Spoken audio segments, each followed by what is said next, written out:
Okay, moving on to the next segment of today's show. I wanted to talk a little bit about the report that dropped from NFL Network's Ian Rappaport this week about the New York Jets and their very important decision regarding the quarterback position for this upcoming offseason. And I believe that this offseason is going to be one of the more important off seasons in the history of the New York Jet franchise. And let me tell you why.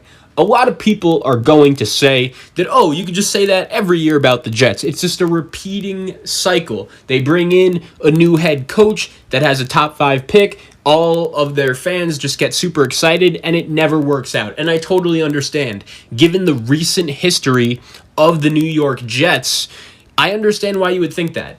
But at the same time, I do believe that for the first time in a while, a general manager has came in to New York like Joe Douglas has, and he has really done a solid job to start of bringing in some talent. I think that for his first draft, Joe Douglas actually did a really good job by drafting a young kid at offensive line, left tackle, Mekhi Becton. Denzel Mims, the only problem with him was that he couldn't get healthy at the beginning of the season, but as the season went on and as he started to get healthy, he actually developed some nice chemistry with Sam Darnold, and maybe he could be a guy that could be a big-time wide receiver here in the near future. You also look at the kid Perine we drafted from Florida, the young running back. I like him. I think if we give him more opportunities and give a guy like Frank Gore less opportunities, well, he won't even be here now that Adam Gase is gone. But anyways, just another reminder of how crazy and how stupid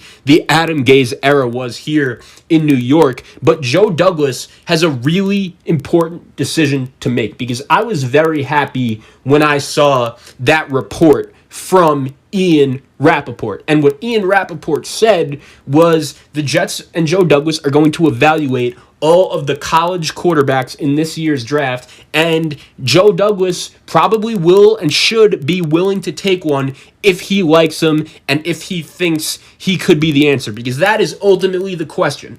Whether it's Sam Darnold or whether it's a quarterback in this rookie class, whoever you bring in to be the quarterback of the New York Jets, Joe Douglas has to get this decision right. And I understand it's not an easy decision. You guys saw the stat from 2009 to 2016. There isn't one quarterback in the NFL right now that was drafted from that span that is currently on the same team. That tells you all you need to know about how crazy the quarterback position is in this league. And Sam Darnold, we understand that Adam Gase and Todd Bowles never really did put him in a position to win, and his weapons were not ideal. I totally understand that. It would be very hard to put any quarterback in the situation that Sam Darnold was in last year and expect him to produce and play well, no matter who it is. But at the same time, we haven't seen that much from Sam Darnold throughout the last couple years for us to feel comfortable saying, okay, that guy is definitely going to be our starting quarterback. But if Joe Douglas, who is a guy that is paid to watch the film and a guy who is paid to make these decisions, I can't stress that enough. These are the decisions that Joe Douglas was brought in here to make, and not only make, but also get them right. That's how important this is.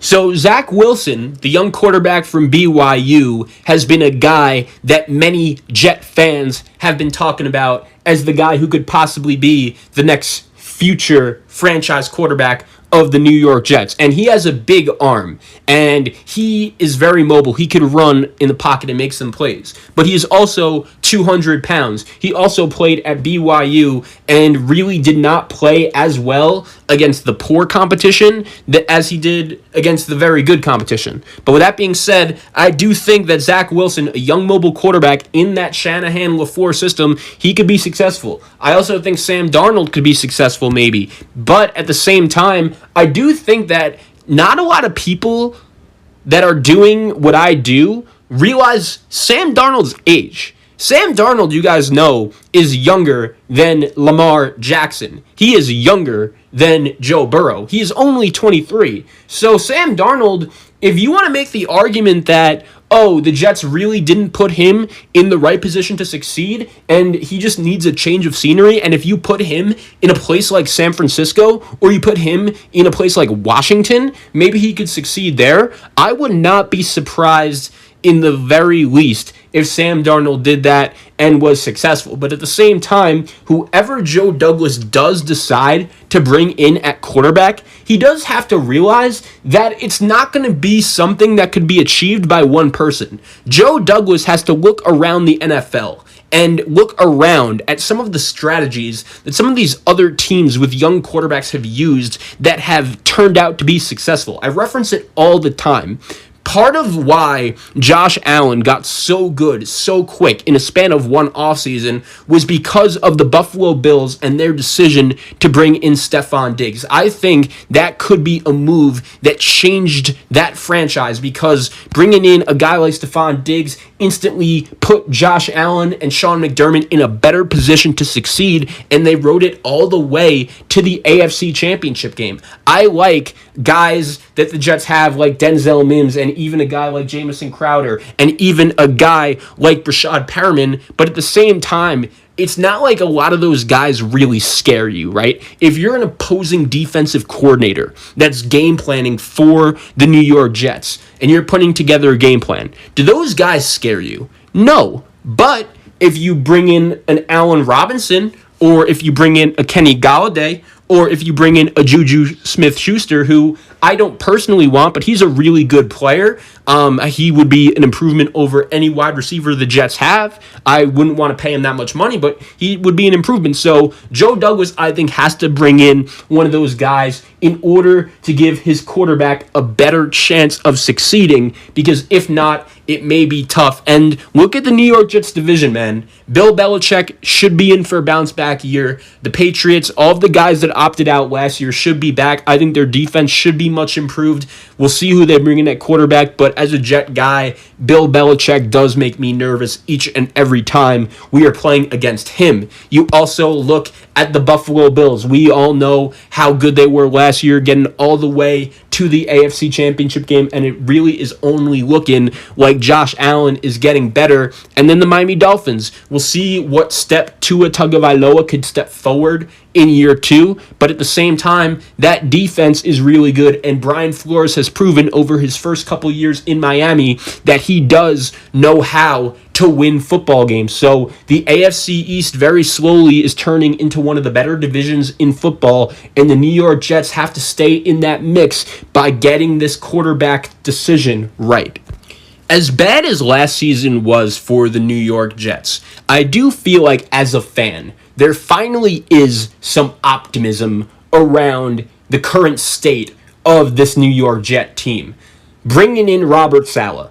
Do we know if this guy could coach in the NFL per se? No. But one thing I do know is that instantly he is going to have his players ready to play each and every week. And he's going to have his players much more motivated than Adam Gase did during his time as the head coach of the New York Jets. Because think about it. The New York Jets last year, as bad as it was, they did have some guys, especially on the defensive side of the ball, come on. Quinnen Williams was really able to make a really nice step from year 1 to year 2. Not going to lie, after his first rookie year with the Jets, people were ready to call him a bust, but he really developed into a nice impact player on that defensive line. We look at a guy like Terrell Basham. We look at a guy like Blake Cashman, who wasn't able to stay healthy, unfortunately, this past season, but in other seasons prior, I think Blake Cashman has been a guy who has actually been pretty solid. We look at Bryce Hall in the secondary. He could be a guy that I think will be ready for a bigger role coming up this season. We look at some of the other guys, the young guys we got. Jabari Zuniga, young pass rusher out of Florida. He wasn't really able to get on the field per se this season, but at the same time, I do think he could be a guy that ultimately could be a big part of our future in terms of the pass rush. John Franklin Myers is another guy. I really like his game. And with another year with Mekhi Becton, another year with guys like Greg Van Roten on the offensive line. Hopefully those guys could get better. George Fant will be back as well. And I'm telling you, the Jets just need to get some other impact playmakers around the quarterback, because that is going to be the only way, whoever the quarterback is, that's the only way he's going to have a chance at succeeding. And Sam Darnold, look, it's shown over the last couple of years that he's not going to be able to succeed without the proper weapons. And I do like the system that Coach LaFleur, the new offensive coordinator of the Jets, is going to be bringing in. I think whoever the quarterback is going to be, that's a nice system that is quarterback friendly, that is going to make the quarterbacks get some easy throws to start off. And I do think the New York Jets could be in a nice position going forward if they take advantage of this draft, because for the first time in a while, last draft, Joe Douglas, it looks like, it's obviously still early, made some nice picks that were actually impactful by bringing in Becton, by bringing in Mims, by bringing in a kid like Zuniga. Ashton Davis is another kid. We do have some young guys on the defensive side of the ball that hopefully should only get better and better and better. And you guys know better than anyone, in order to build a winner, how do you do that? It is going to be through the draft. Hopefully Marcus May will be back in the secondary as well. Every Jet fan knows how big of a part of this team he is, and it's going to be a lot of interesting decisions on the table for the New York Jets going forward. And the momentum that I just complimented Joe Douglas for by building this past offseason, I just really hope that he's going to be able to continue it for this upcoming offseason, and I hope he's going to be able to continue to make the team better, because we all know that the New York Jets haven't been good in a really long time. They now have the longest active playoff drought in the NFL, with Tampa Bay and Cleveland both making it this year. So let's go now, boys. It's time to work. It's time for the New York Jets to get back to the playoffs. I do think bringing in Robert Saleh was a good start. Joe Douglas, just keep it rolling and keep it building.